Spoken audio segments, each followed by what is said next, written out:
Hey, Comics Cubers, welcome to the first episode of season 2 of the Comics Cube. We are kicking off this season with co-creator of Watchmen, Dave Gibbons, as he talks about confabulation and anecdotal autobiography.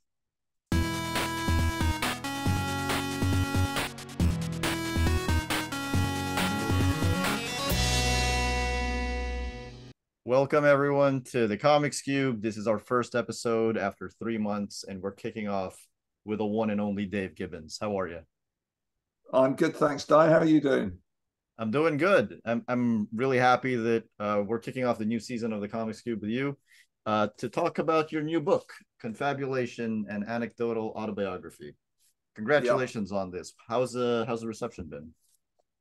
it's been very, very good. Much better than I'd expected. I've had people that I haven't been in touch with for literally years emailing me to say how much they enjoyed reading it.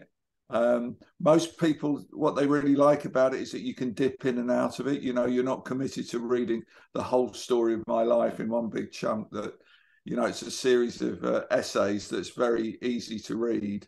And some people have read their way through the whole book. Other people are sort of savoring it. They're just reading a couple of entries a day and trying to make it last, which is good. We've done several signings. We did Glasgow, we did a couple in London, we did one down in Bristol, only in England at the moment, but I'm hoping at some point that I'm going to travel more wildly and widely, and you know, bring the news to the rest of the world. But no, it has been going very well. Sales, I understand, are good. Certainly, we've had big lines at the shows that we have done. It's nice. I'm really, really pleased with the way it's going. Couldn't be better. What was the decision to not structure it in a chronological fashion? Because I love it. Well, I admit in the book, and I'll admit it here, that I was inspired by a book that Mike Richardson, the publisher of Dark Horse Comics, had done several years ago, which was called Comics Between the Panels. And that was a history of all of comics, but again, done in an alphabetical mode rather than in a chronological mode. And I was really struck by that. Also, by the way that you can editorialize, you know, you can give some people a very short entry and other people a very long entry. And you can write at length about the things you really feel passionate about rather than have to boil them down to make them part of a bigger narrative. So I could see that that would work really well. And that, as I say, that seems to be something that people have appreciated. And I found it very easy to write as well, because what I had was a list of subjects or people or comics titles or whatever that I felt I did have something to say about. And I'd sort of come into my room every morning and have a look down the list and think, oh, yeah, I'll write about DC Comics today. Or, yeah, I'll write about Andy Helfer, or I'll write about Mike Mignola. And I would just write for the length that the story took, and then tick it off the list and move on to the next one. So it felt a very organic thing to do. And people have said that, who have read the whole thing, that when they've persevered, that they've got the same kind of overview that they would have had if it had been a traditional chronological telling. But it's much easier to assimilate. So thanks very much, Mike, for coming up with the original idea that I swiped off you. I think also one of the things that helps it is the fact that, as is evident in the book, there's a lot going on all at the same time. That to tell it chronologically would have involved a lot of juggling as to which story to tell, which is more important to tell. Whereas here, what I thought was really brilliant about it was sometimes I'd be reading an entry and then I'd think, oh, wait, this is referenced in that other entry that I just read a couple days ago. Yeah, yeah. Yeah, and I think, again, I think it makes for an interesting read, because you actually have to put the pieces together, you know, and it does make sense. And well, here's the other weird thing, that since doing it, of course, the minute I saw it in print, I thought, oh, I didn't mention so and so, or I should have said about this, or this is a great story that I've missed out. So I've started to make another list. And again, it's an A to Z list, but I've already filled in about, probably 12, 13, 14 things that I still need to write about. So I'm going to get to work doing those. And I don't know if at any point there would be a second edition, or maybe an expanded edition, or maybe if we did an audio book or something on the internet, whether I could tell those stories there. But yeah, I thought it was a very satisfying way to make the usual facts fit together. There were definitely some things that I was surprised weren't in the book. Like for example, I kind of expected somebody like Barbara Randall to have one, but you did Yeah, mention her throughout the book. She just doesn't have her own entry. yeah. It's kind of, it's people appear according to their need to tell the story, really. But Barbara Randall was a very important and pivotal figure at one point. But I do mention her. But inevitably, I think you have to accept you are going to miss people out quite inadvertently, and also, there's some people who maybe have not been such a big influence on my career, but who are good friends of mine, and I want to speak about them because it is a professional autobiography, but I want to show some of the sort of humanity behind that professionalism and what it's actually like to be a writer or to be an editor. And it's the nature of the business that there's people I've known for probably 40 years who I've only ever seen a couple of times a year, or maybe a couple of times in a decade. So your sort of comic friendships do have a weird dynamic to them anyway. And hopefully it sort of catches that kind of ships in the night way that comics are. One of the things that you talk about throughout the book is fandom and how that has how you interacted with fandom as a fan yourself, but also like how it's helped you in your professional career. Do you see fandom as part of your professional life or as part of your personal life? Well, yeah, that's a very good question, actually. I mean, I think it starts off just as a fan, emulating, um, what your influences do. I mean, in the book you can see where I've copied Kurt Swan or I've copied Carmen Infantino or someone like that. And then slowly you sort of become more and more practiced, more and more professional. And then if you're lucky, you reach the point where people will pay you money for it. And then you kind of get paid more money for it. And then you get a bit of fame. But it's an unpredictable and not particularly quick process. But I think the thing is that it's really interesting how many people of my generation started off as fans. In the generation before that, people were really just commercial artists who were looking to make some money, and comics was quite an easy way to do it. But my generation, what we really wanted to do was do comics. We had no aspirations to do magazine illustration or anything like that. We just loved comics. So I think the current world of comics builds directly out of fandom. Fandom was there at the time that today's comics were being formed and today's creators were being influenced. And the wonderful thing about fandom is you get to meet like-minded people, which is very encouraging. Where I grew up, I maybe knew two other kids who really cared anything about comics after the age of 10 or 12. Whereas, once you get into fandom, everybody you're talking to is into comics like you are. And of course, also there's the old, what we call in Britain, the old pals act, that a friend of yours from fandom who you've got a good relationship with ends up being an editor in comics, and he thinks, hey, I'll give Dave a break, or so it is a self-perpetuating thing. I've still got people that I knew in the days of fandom. I mean, I've got people that I knew literally 60 years ago who I'm still friendly with through fandom. And it's that wonderful feeling of being, rather than being a sort of stranger on a strange planet, that suddenly you sort of find your nation. You think, oh my God, there's not, where I grew up, there were two people who were comic fans. Here I am in San Diego. There's 200,000 people, and so it's got that wonderful inclusive feeling. And fandom is great by and large, not completely, but by and large, it's very inclusive. It's very welcoming of new people.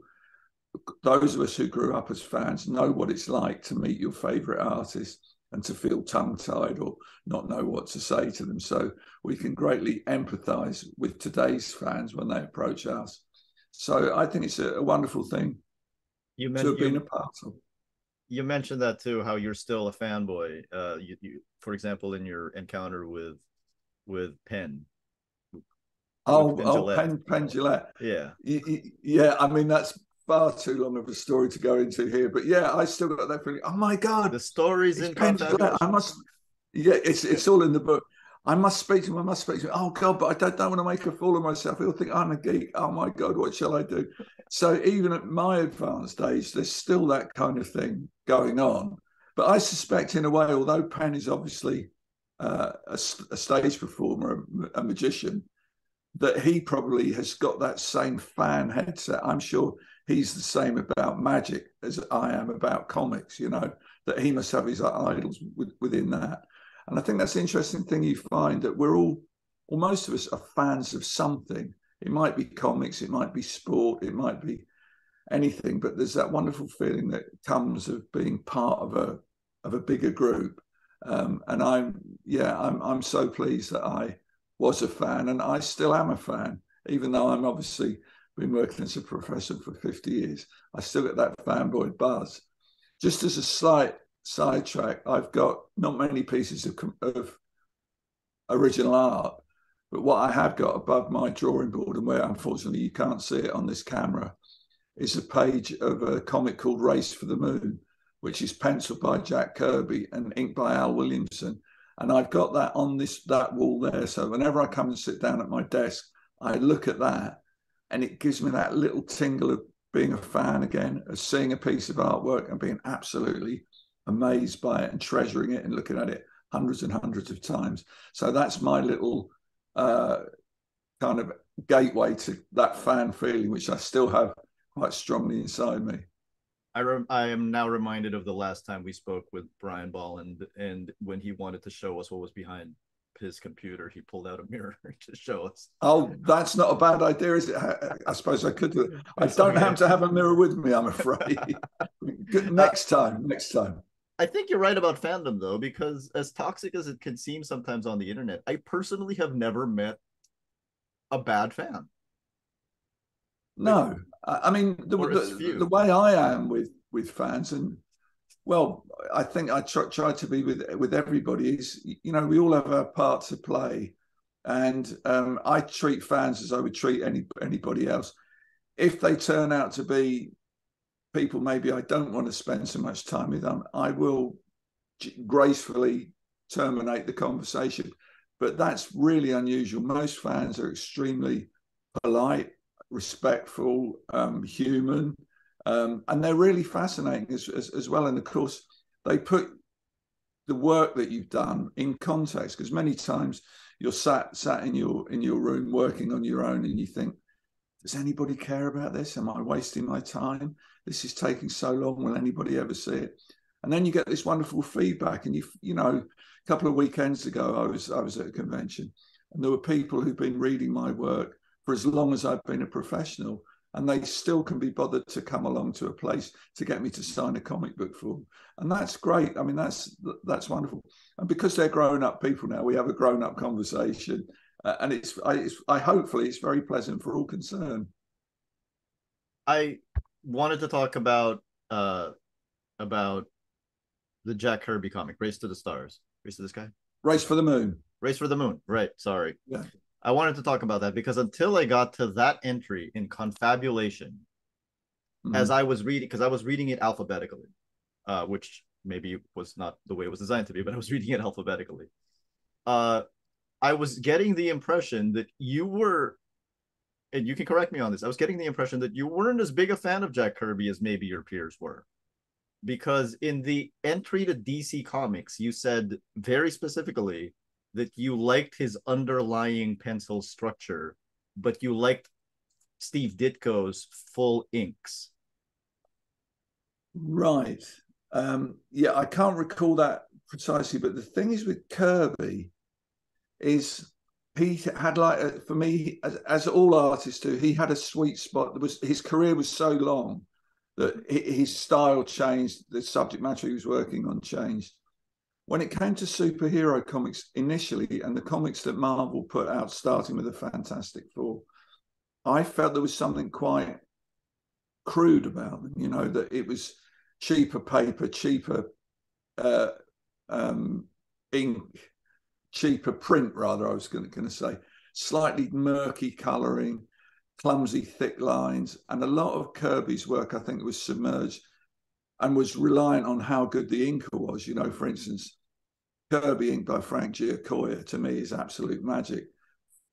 Kirby ink by, I don't know, I mean, I don't want to denigrate anybody, but maybe Dick Ayers or Chickstone weren't so much favourites of mine.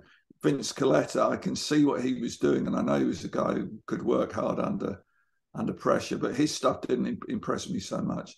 Yeah. But the sweet spot of Kirby that I loved was that era of Race for the Moon, was in the mid-50s, when they were doing things like Boys Ranch, and they were doing stuff like Alarming Tales, these wonderful science fiction things which we got in England in reprint. And they were often inked by Kirby himself, or they were inked by Al Williamson or Reed Crandall. And they had a wonderful quality to them that I can't quite put my finger on even now.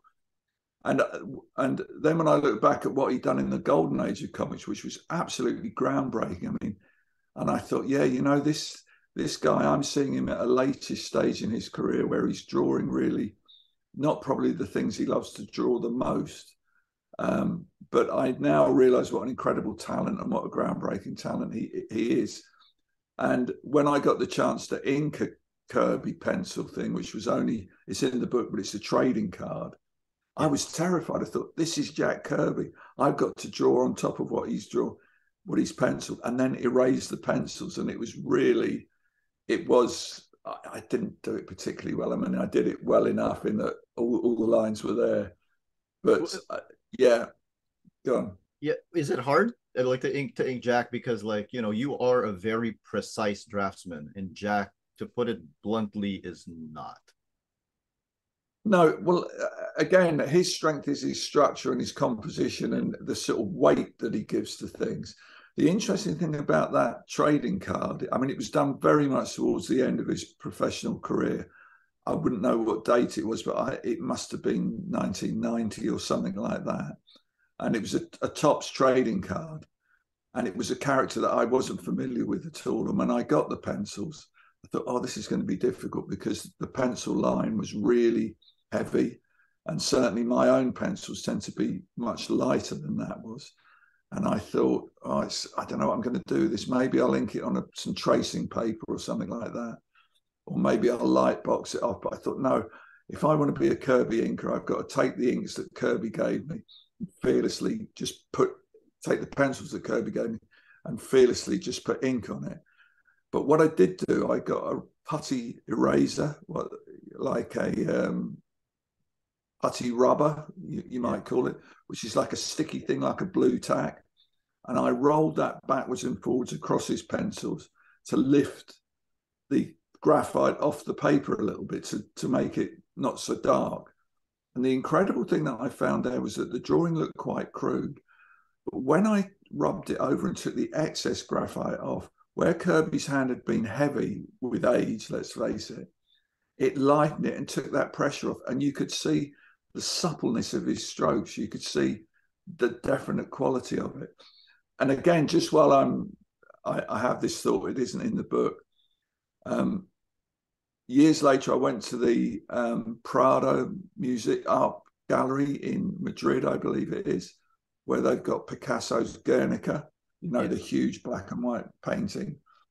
And opposite that on the wall, they've got some pencil drawings by Picasso. And I looked at those and I thought, Kirby, it's got the same quality that Kirby's got. Every line is precisely thought of. When he puts the pencil down at the beginning of the line, he knows where it's going to end up. He knows how hard he's going to press. And it's a sort of an amazing virtuoso thing. There's none of that tickling that you get with some pencilers where they're trying to find the line. The line just goes down.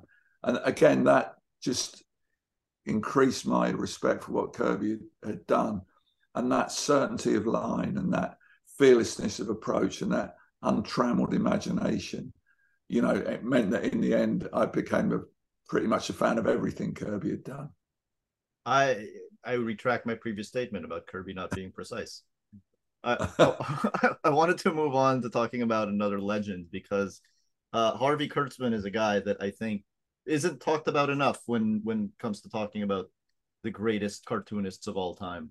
But you mention it in your book that Harvey Kurtzman is one cartoonist whose influence goes outside of comics altogether. It's probably so big that people don't even realize that they're influenced by Harvey Kurtzman. Can you talk about your experiences growing up with Mad Magazine and so on?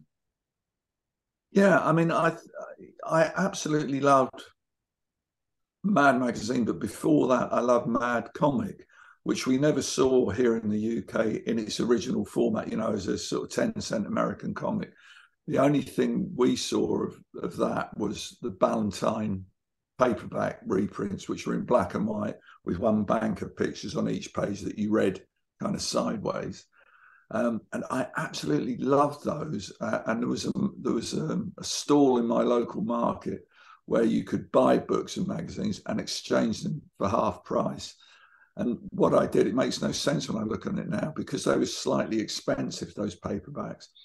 Each week I'd go in and buy one, then spend a week reading it, then take it back and swap it for the next one and pay some more money and then swap it for the next one.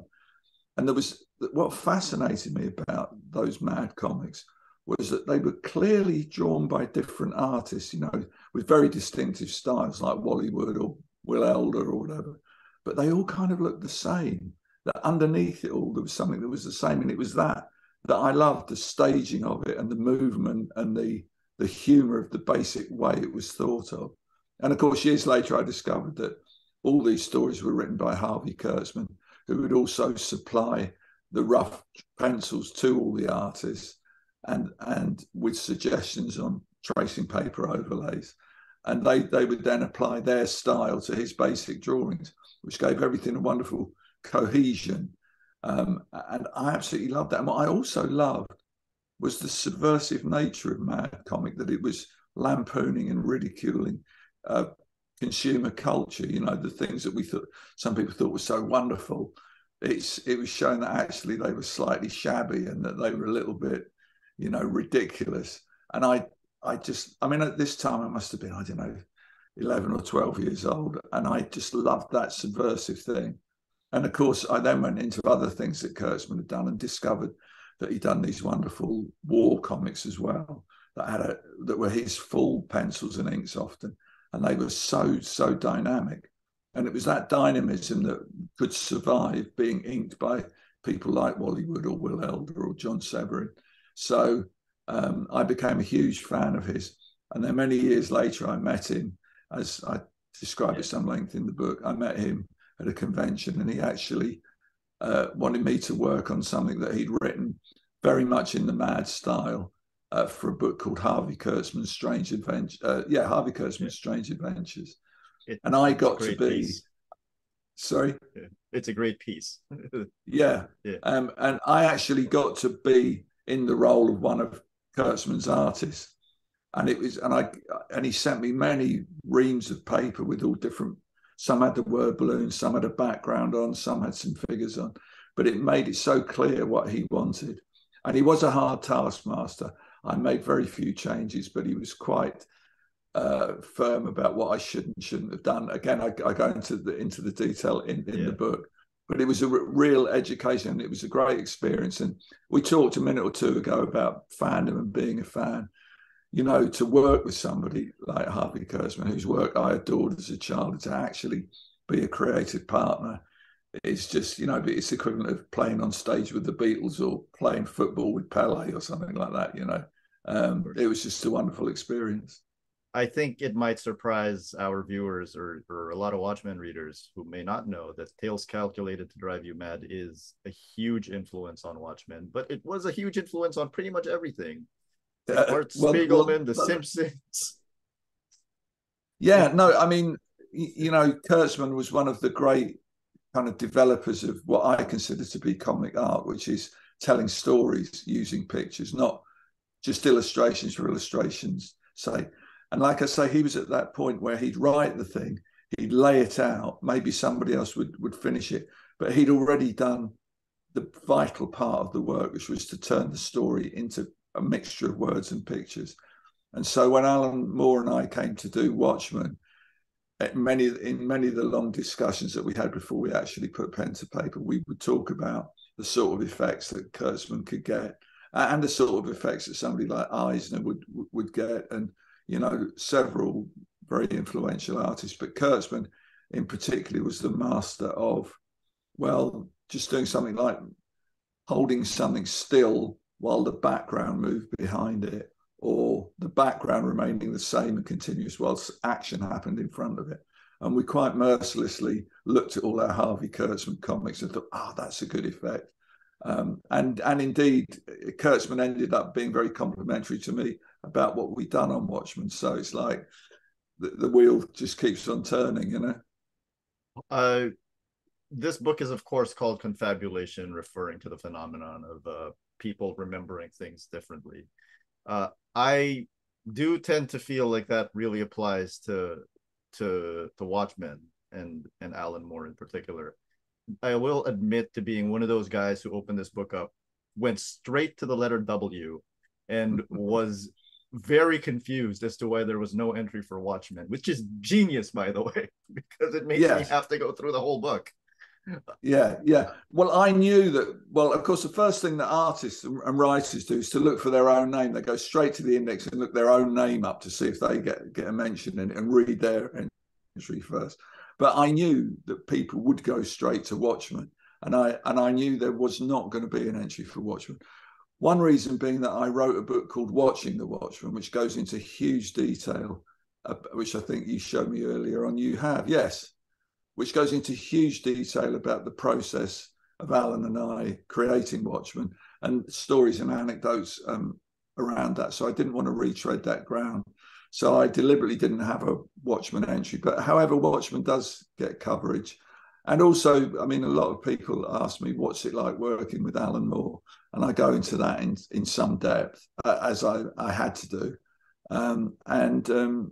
So that's the reason there isn't a W for Watchmen. There is Before Watchmen, and there is Tales of the Black Freighter, HBO, which fill in bits that aren't filled in the book. But it's a question of trying to keep everything fresh and not repeat what people have already read elsewhere. Yeah, I went through the book. I mean, Alan Moore does get he does get an entry, and I reread it right before we spoke, and I have to admit it's an incredibly heartbreaking story about. Yes, it's a very sad thing. I mean, the thing is that once I decided to write an autobiography, I thought, well, I'm going to have to be honest about what happened. There's no point in doing it if you're going to try and rewrite history.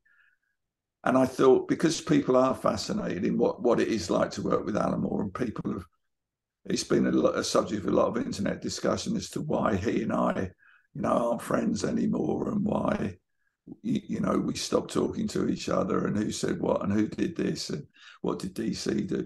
That I thought I would just try and put my story down. Alan's spoken about his story, other people have spoken about theirs. And I thought all I want to do is just to put on the record my perspective on these somewhat distant and somewhat upsetting events. So I took a lot of trouble to be accurate. The last thing in the world I want to do, though, is upset anybody or cause a rift or to fan the flames of anything at all. So I was very considered about the way that I describe things, both the good things and the not so good things. And hopefully if people read that, they now know exactly what it was like to work with Alan Moore, which, when we were good, was one of the greatest experiences I've ever had, and the way that it eventually kind of descended into something much less pleasant. But yeah, it is very much in sorrow than in anger. I greatly regret that it came to the point that it did. But that's the facts, and that's what I tried to put down. I'm not going to recount the story. There's the book for that. People can read the story in the book. But I do think that it's interesting that reading your side of the story and reading Alan's side of the story, which came out like 13 years ago. So I have to commend you for biting your tongue for 13 years.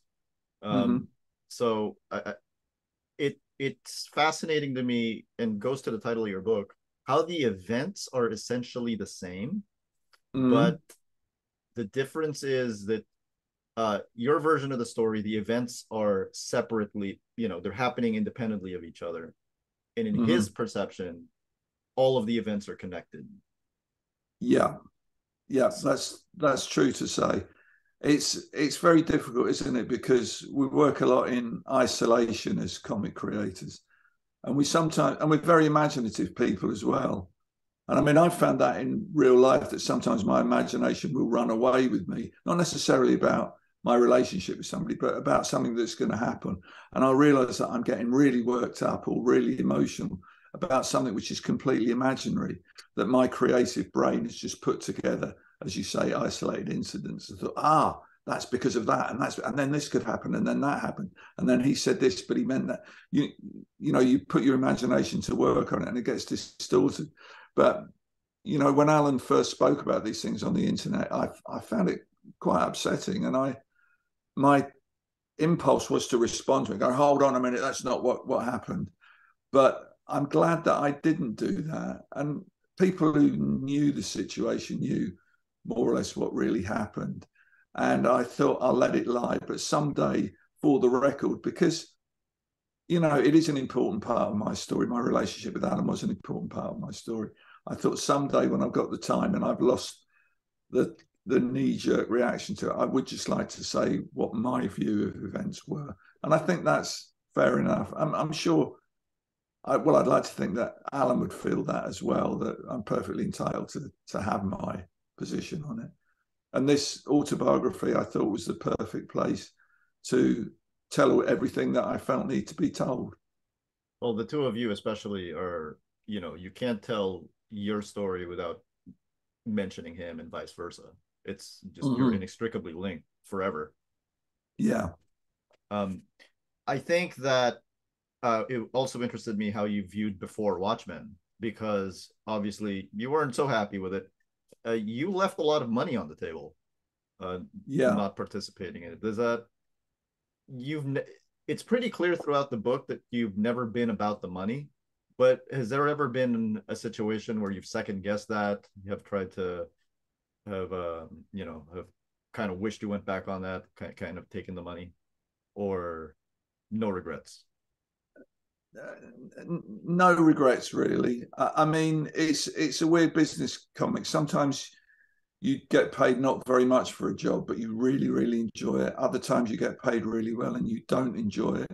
I've never done anything, honestly, really, just for the money. Honestly, really. Yeah. I've never done anything for the money. I mean, I have earned fantastic money for some things, and that's great. And it just turned out that way. Because no matter what you're getting paid or what the work is, you've got to sit at a drawing board and do it. And the minute you find yourself thinking, I really hate this, but at least the money's good, you put yourself in a pretty bad position. So I generally am guided by what I find is interesting, or what I feel is the right thing to do. With before Watchmen, well, I mean, I talk about it at length in the book. I didn't think it was a particularly good idea. I thought it was along the lines of, telling a joke, which is what me and Alan did. Not that it was particularly funny, but you tell a joke and then you explain it to everybody as to why it's funny. And that just seems to be redundant and a waste of time. And also, everything you need to know about Watchmen is in the graphic novel. It doesn't matter what happened before. We talk about what happened before in the graphic novel, but only to the degree that it supports the story. And to me, Watchmen is a science fiction novel. And that's it, So it's slightly different when it comes to the movie, because the movie is an adaptation of an existing work. And that is a different thing than inventing stuff to go before the story. Yeah. As far as the TV thing was concerned, I was prepared to really dislike that idea. But I think that what they did there was they took everything so far away from what Alan and I had done that it became something set in the world that we created, and was absolutely faithful to, albeit in a different medium, absolutely faithful to what had happened in the comic book. And I thought it brought something new and valid to the whole idea. It was done with great respect. And what I also admired was that, I'm sure that Damon Lindelof could have done several more seasons of it, but he didn't want to. He had his story, and once he told his story, he finished it, and that was it. And the story took place over the number of episodes it took to tell the story. So it was 9 episodes and done, whereas he could have made it 12, 15, 24. So I admired that a lot. But before Watchmen, I thought was not a good idea. It sort of did okay, and obviously some very talented people working on it, but it wasn't anything that I wanted to be a part of. I couldn't, in all conscience, have been a part of it or doing anything with those characters that didn't involve Alan. There is a level on which I'm very, very flattered, and the fact that it was virtually, I think it was the last thing that Joe Kubert worked on. Someone who I've got the immense respect for, we're all freelancers. He's a freelancer, I'm a freelancer. One freelancer can't tell another freelancer what they should or shouldn't do. It's just not on, And I can remember, and again, I mention it in the book, I got to work on a character called Dan Dare, who was one of my very favorite characters growing up. And I got to work on that. And I accepted the job, even knowing that the creator, Frank Hampson, had been really badly treated by the publishers. And I did have a little crisis of conscience. And I thought, well, what difference does it make? And at least I'm going to do it with love and enthusiasm. And, hopefully I'm not going to disgrace myself or bring the character down. And I actually got to meet Frank Hampson, and a British comics historian rather mischievously introduced me to him and said, "Oh, Frank, this is Dave Gibbons. He draws Dan Dare for 2000 AD," in this kind of sneering way. And I held my hand out, and Frank Hampson shook me by the hand. I said, I'm really sorry that I can't do anything of the quality that you and your team did back in the 50s. He said, "Oh, that's all right, son. Don't worry. We all have to make a living." And I was very struck by that, the way he kind of absolved me as one freelancer to another. We've all got to make a living. Yeah. And that's my view with the sort of before Watchmen thing. It's not for me to say what you should or shouldn't do. And I mean, there were some really, really talented people working on it, but it just didn't sit well with me. Although, as you say, I could have made quite a lot of money out of it. I think Garcia Lopez drew a cover. I believe he did, and I was thrilled that Steve Rude worked on it. Darwin Cook, as you say, some really top-notch talent. So yeah, it's weird because it's not. I didn't like the idea, but there's little things about it I thought, oh, that's pretty cool, or oh yeah, I wish I'd drawn it like that. And of course, it's always a thrill to see other artists draw something that you created, because they always see it in a slightly different way through fresh eyes. So, I mean, that was quite entertaining, but yeah. I didn't realize Jose Luis Garcia Lopez was your favorite artist, which is a great choice. Oh, he just ticks all the boxes. And I mean, I've been lucky enough to work with him on a couple of things. One was a thing that I wrote called Superman Cal that he penciled and inked. And I got to see all the stats of all his pencils and his partial inks and everything like that. And it's like a masterclass in how to approach drawing. And then I was lucky enough to get to ink 30 or 40 pages of a DC project that he did. And again, it was a bit like the Kirby experience. It was, God, I hope I don't screw this up. And he's such a wonderful, modest man, Garcia Lopez. His pencils are so good. In a way, you'd have to be an idiot to go badly wrong on them. But he actually sent me an email thanking me for inking it and making him look good, which was, as far from the truth. I mean, I just tried to do it, like, not disgrace myself. And his work looked great without me. I interviewed him on Facebook once. He's the most humble man. It's incredible. Yeah. I want to get back to Watchmen in a bit, because I pulled up a roundtable discussion from 1988 with Steve Whitaker and several other people. And in 1988, it looks like you guys, including Alan, was thinking of doing a Minutemen spinoff, but not completely sold on it. But he does say the only possible spinoff we're thinking of is maybe in 4 or 5 years' time, ownership position permitting, we might do a Minutemen book. But there would be no sequel to Watchmen. When did that completely change? Yeah, we did think of that at the time. You have to remember in those early days as well that Alan's relationship with DC was a lot better than it eventually became. And I mean, we talked about movies, we talked about merchandising, we talked about we actually produced some work for a role-playing game module, you know, where Alan added new bits of story and I added some art, and we had some little metal figures in here, which I think, yeah, are all mentioned in there. So we were quite up for you know, doing more with Watchmen. But the only thing we thought would be interesting would be from a creative point of view, was to show what had happened or to show what led up to Watchmen, but not in the way that before Watchmen did it, but as a pastiche thing, as a thing that actually looked like a 1940s comic that was printed on really cheap paper and was a fat, oversized 64-page comic book and was drawn and lettered in a deliberately cruder style. But we only talked about that very briefly. I remember we did have the joke as well that we would tell DC that we were going to do this, the Minutemen, but we'd only ever mention their name in print. We'd never say the name Minutemen.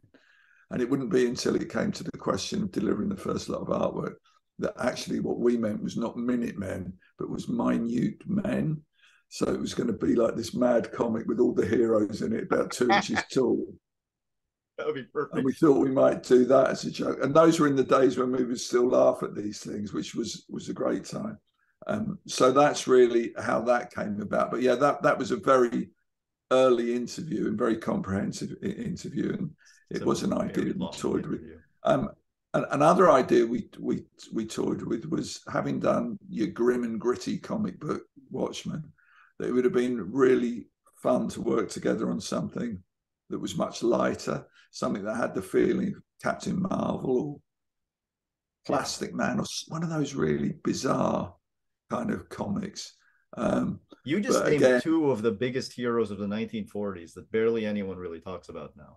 Yeah, and I mean, they were a phenomenon, and also they were done with a kind of an innocence. And we thought maybe there was a way that you could do something that looked overwhelmingly innocent but had some dark notes in it as well, just to slightly unsettle the reader. But then other things took over, and obviously we were both offered other work that we could just get to work on immediately. And then after a while we came to think that, well, best leave Watchmen alone. You know, to do sequels and prequels, probably for the reasons I mentioned earlier, isn't a good idea after all. But yeah, that was true. We did kick that around. And then you didn't get back together until the Spirit, the New Adventures, except for 1963 and something for Caliber Press, like a very short story. Yeah, Caliber Press, I think that was that Negative Burn or something. That was really just a little experimental sort of 2-page story. I remember it was like a road test for my new computer I bought and wanted to do some graphics on.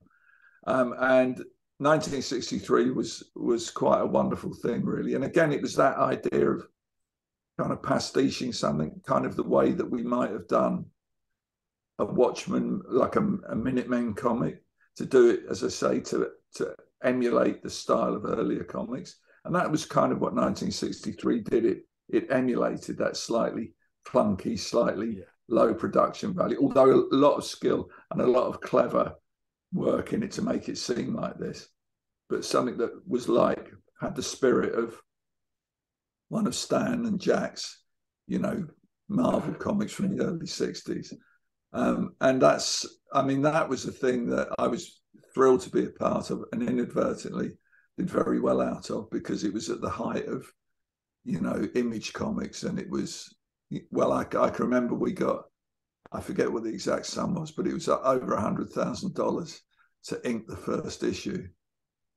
Wow. And it, I mean, I won't go into this too much, but it worked out rather well, because my wife had been taken ill and I wasn't able to work such long hours. So I was able to make quite a lot of money in a very short time, which was really, really helpful. And I even remember that Rick Veitch and I, when it came, because obviously with comics, sales always drop after the first issue. Yeah. But we were complaining, you know, when we got to ink the 4th issue or whatever, oh my God, we're not getting paid much for this. I mean, we were still getting 10 times the page rate that we would have done. So, yeah, it was a really good experience. But again, it turned out to make a lot of money, but that wasn't the reason that I did it, honestly. And The Spirit was a pure labour of love. It was an irresistible thing. Alan and I both absolutely loved Will Eisner's work and what he'd done with The Spirit. And Alan wrote 3 really wonderful stories that kind of encapsulated the different aspects of The Spirit, you know, graphically. And of course, Alan's a wonderfully visual writer, so he gave me some great Will Eisner type stuff to draw. And I really, really enjoyed that. Again, it was one of those things that you don't want to screw up, like you don't want to screw up inking Kirby or Garcia Lopez. But we gave that our absolute best shot, and that was a real joy to do. And I couldn't have been happier because DC, I was on the DC full comp list then, so I got sent a free copy of all the Will Eisner Spirit reprints, their hardcover archive editions. And what was really great was after we'd done our Spirit stories, Dark Horse did a matching volume that I was able to put on my shelf with all the Eisner stuff, and then to think at the very end of it, yeah, I'm in that list as well. So that again, I have to say, was a fanboy dream come true. You've worked with Alan Moore, Frank Miller, Harvey Kurtzman. You've worked on a Will Eisner character. You've inked Jack Kirby. You've inked and worked with Jose Luis Garcia Lopez. And now I want to ask about Stan Lee. Because I think there was a perception on the internet that, you know, Stan didn't actually write anything.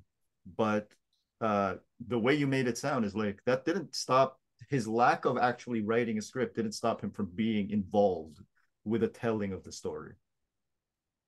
Yeah, I mean, it's a very difficult thing. I mean, you know, 2 things can be true, that Jack Kirby was an absolute creative genius who wasn't very well treated, and therefore his partner Stan Lee, who was a company man, you know, who worked for the company, who boosted the company, who some people felt maybe could have had his co-creators treated better. The fact that Kirby wasn't treated well in a business sense meant that Stan Lee was no good in a creative sense. And Stan Lee was extremely creative, and Marvel Comics, again, it's that thing. It could have been Kirby drawing it and doing the work of a lifetime, but it would not have been the success it was without the input from Stan Lee, without his way of sweetening the pill or encouraging the readers to come in. I'd listened to watched a wonderful YouTube interview with John Romita Sr., who regrettably passed away just a couple of days ago. And he has some really interesting things to say about Stan and the way that he did the comics. And certainly my experience of Stan was that, yes, he was the showman. He was really good at public relations and presenting himself, and a really larger-than-life character. But I tried to get a story going with him. And he did a couple of story conferences with me. One was sitting on the floor of the main hall in San Diego, and we tucked ourselves away in the corner. And he went through what I'd written, because the deal was that we'd do this story together. But I would plot it, he would dialogue it, and then I'd pencil and ink it. And that was great for me, because that was what you did with Stan. But he sat down and went through my plot, and he absolutely gave me a masterclass in what was wrong with it, what was right with it, how I could improve it, another way of thinking about something. And we spent maybe, I don't know, an hour or something like that in a very busy convention. And I realized then, this man really understands story. He knows things about story. I thought I knew about story, but he knows stuff that I can't even approach. And it was that encounter there that made me think, you know, really what a creative genius he was as well. And I think that is so. And I saw him several times after that. I ended up working on a Green Lantern reboot for DC. You know, what if Stan Lee created the Marvel Universe? DC Universe. And again, that was an experience to talk with him. This time on the phone in my kitchen about what we were going to do for the plot on that. And then I saw him several other times. The last time that I saw him, I won't really go into, because it was rather sad, you know. I mean, Stan sort of kept going, he kept making appearances. I think, beyond the point that really made any sense or that was really good for him. So I think that had a kind of bittersweet ending. But yeah, I was thrilled to work with Stan, and happy to testify that, he could write. Yeah, there's a lot of talk about what was happening at the end of his life that just seems really unbecoming of Yeah, Stanley. yeah. That's really unfortunate. Um, I wanted to talk about the originals really quickly because congratulations on winning an Eisner for that one. You did say Thanks. it was a very challenging experience for you because you had to work in isolation. Really wanted to ask because as much as it's been called very personal for you, Mr. Dave Gibbons, growing up, were you a troublemaker? No, I wasn't a troublemaker. I knew enough not to get into trouble. I used to think the people who are always in trouble were kind of stupid rather than free spirits, because there is a way to do what you want to do and certainly think what you want to think, that you don't have to, be confrontational or be some kind of wild animal. And that if you know me, that's the way I am. Anyway, I've had a lot of fun along the way, but generally, I don't think you'd describe me as being a wild person. I think I can be often surprisingly wild, but I never quite know when it's going to be like that. So, I mean, I was a mod, and a little bit of that was kind of the gang thing, although it was never serious. It was a scuffle or a shouting match or a pushing each other about outside the bar or something like that. But that was never anything really violent or really antisocial. Um, and, I mean, I try and stick up for myself, but I've never felt the need to physically assert myself. If that's the sort of trouble you're talking about. Yeah, I was like, huh. I wonder how much of this is like, whenever I read that book, I'm like, I wonder how much of this is pulled from your real life. Like, I'm assuming Well, none a of the surprising violence. amount, actually. I mean, nearly everything that happens in there, a version of it happened to me in real life. And it was amazing the way it fitted together. I mean, the whole reason I did the originals was I knew I had to do something that had a personal meaning for me, that wasn't just another science fiction thing or superhero thing. And so it had to mean something to me. And in trying to analyze what it was about those days that I found so exciting, I found that I could actually view it through things that I was actually part of or that actually happened. I mean, but some things I had to change because people would never believe the truth. The truth is always more surprising than um, fiction. I mean, there's one very brief scene in it where our heroes are walking home one night because they haven't actually got scooters yet. They're not actually full kind of mod. And it's the two of them with a girlfriend, and they're walking along arm in arm, and then the other gang appears and throws bricks at them and hits them and everything. And our heroes turn around ready for the confrontation, but a police car comes around the corner and everybody sees it and just goes their separate ways because they know it's not worth it. Yeah. Now that really happened. The only difference being that a police car didn't come around the corner. All that happened, it was me and a friend of mine called John Harrison and our friend Susan Marsden. We were walking along exactly the same. Someone threw a brick at us. We turned around and we saw it was the local Grease, the local rockers, or whatever you want to call them. And there were about 8 of them. So it's pretty clear that, we were outnumbered. But Susan just turned around and said to them, "You little kids, why don't you piss off? You make me sick. Haven't you got something better to do? Just piss off out of it." And this less than 5 foot tall woman just made them disperse and go away, made them feel really stupid. Now, if I put that in the book, as people have gone, well, that would never happen. These big thugs would never have been deterred by a girl like that. But they were. That was the truth of it. So Mm-hmm. lots of things in it are based on reality, but twisted around and made to fit. And somehow, to my mind, quite magically, all actually making sense together. Well, it's true. Like a lot of male aggression can really be calmed down by being yelled at by a woman.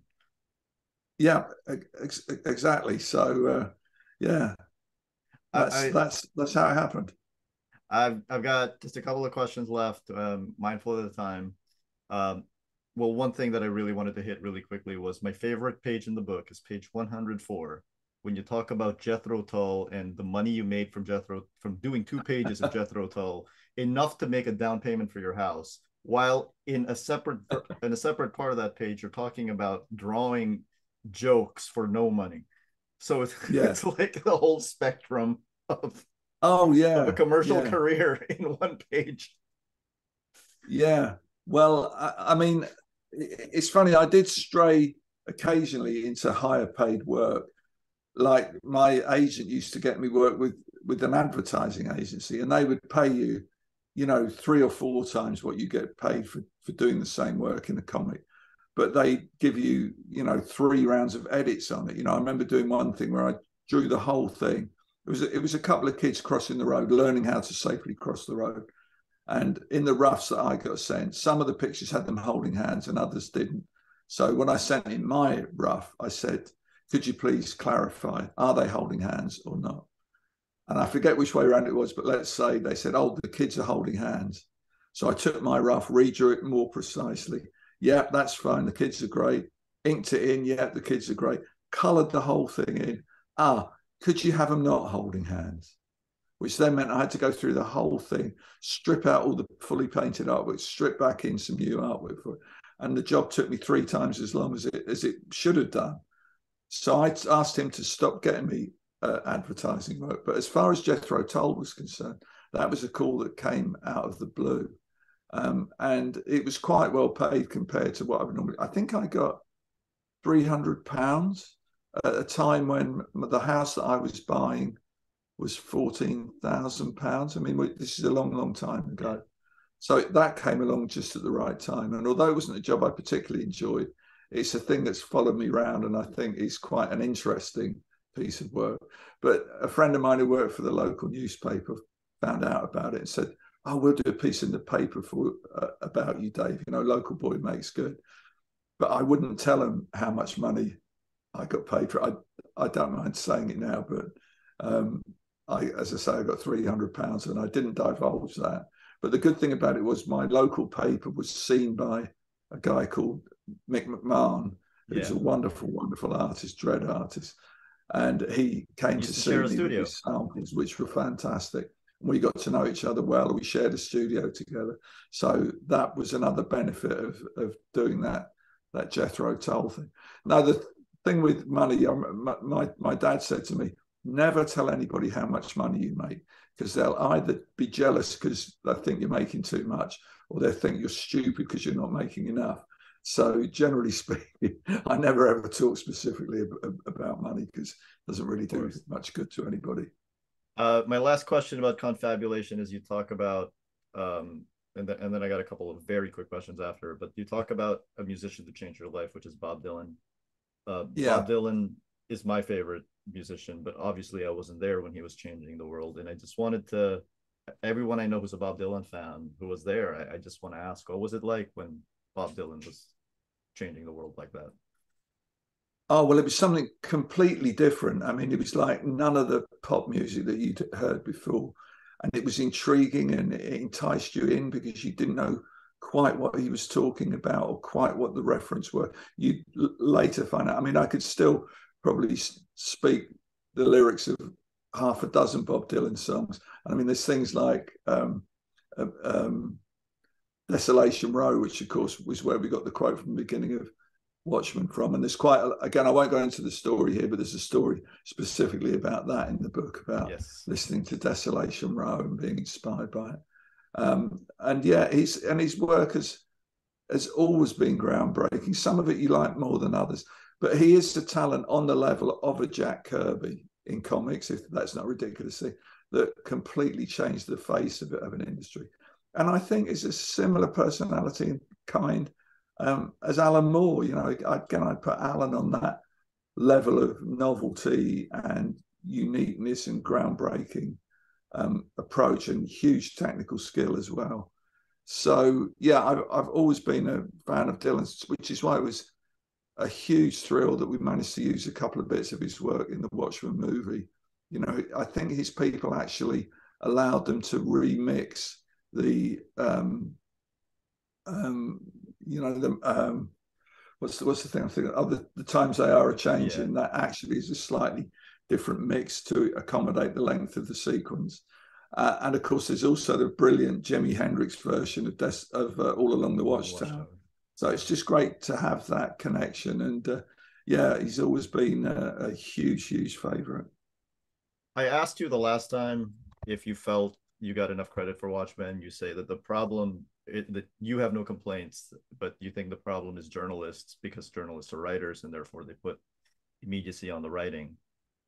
There is a quote from Will Eisner that says that one must immediately acknowledge that in a perfect configuration, the writer and artist should be embodied in the same person. Do you think it might be impossible for people to kind of fathom that this was the work of two minds working together? Because even Alan said you could almost think of it as the work of one person, except that in practical experience, no one person could have ever done Watchmen. Yeah, I think it's a weird thing. It's an almost intangible thing. I mean, there are great, I mean, to me, in its purest form, comics is written and drawn by the same person, but the economics of it and the realities of it mean that's very rarely the case.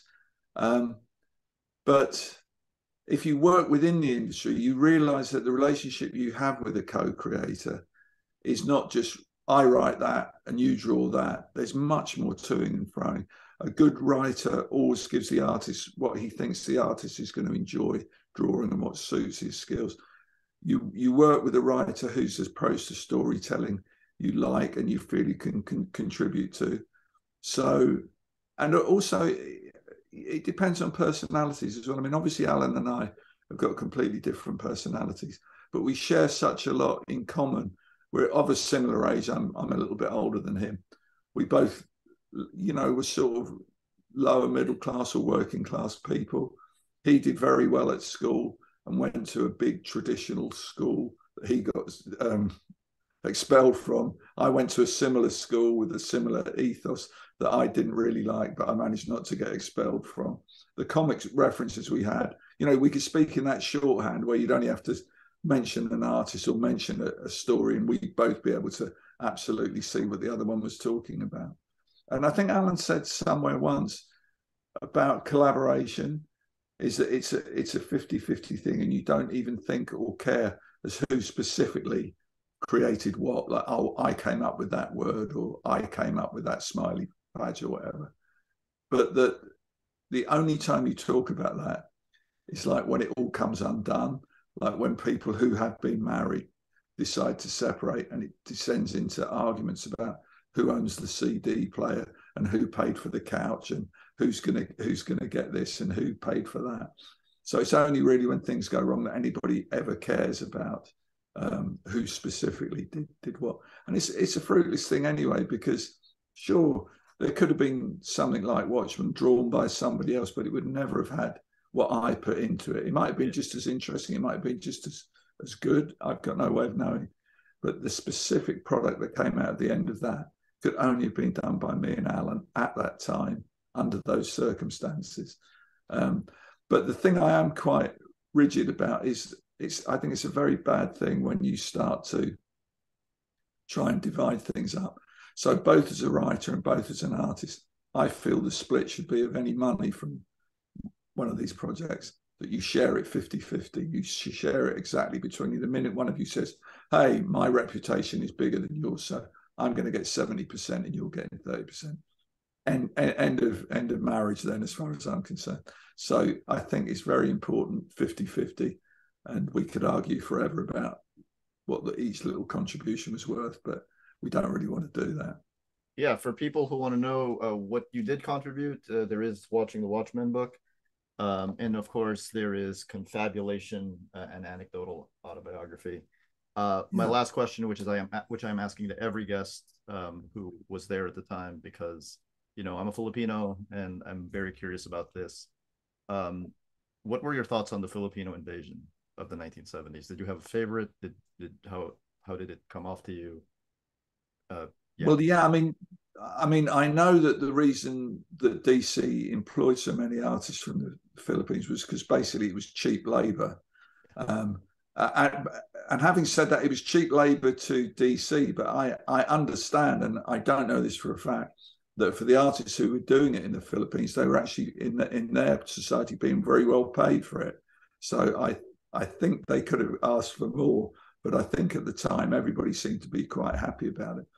And of course, the skill of some of the Philippines artists was just amazing. My particular favorite of mine was Nestor Redondo, whose draftsmanship was just amazing. I know he's a huge favorite of Brian Boland's as well.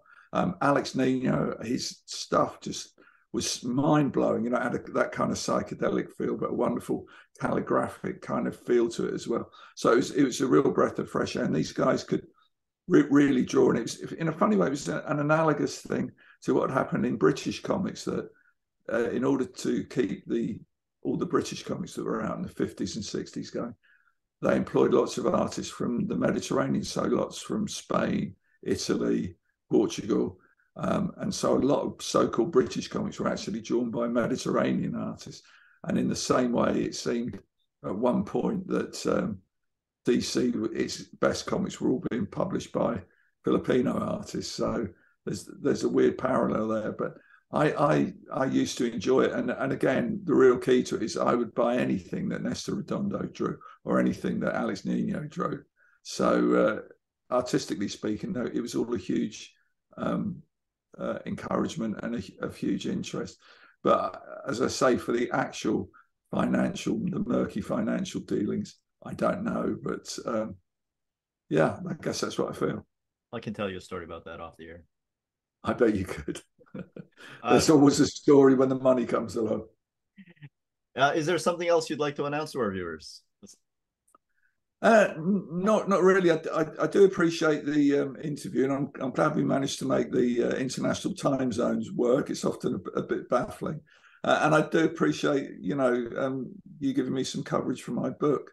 And I don't think I've got anything else to sell at the moment, but it's been a pleasure. Thank you so much, Mr. Dave Gibbons.